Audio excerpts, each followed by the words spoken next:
सदा सत्स्वरूपं चिदानन्दकन्दं जगत्सम्भवस्थानसंहारहेतुं स्वभक्तेच्छया मानुषं दर्शयन्तं नमामीश्वरं सद्गुरुं साईनाथं नमामीश्वरं सद्गुरुं साईनाथं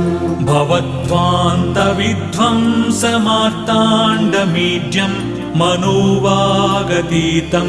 मुनिर्ध्यानगम्यं जगद्व्यापकं निर्मलं निर्गुणं त्वां नमामीश्वरं सद्गुरुं साईनाथं नमामीश्वरं सद्गुरुं साईनाथं भवाम्बोधिमग्नार्दितानां जनानां स्वपादाश्रितानां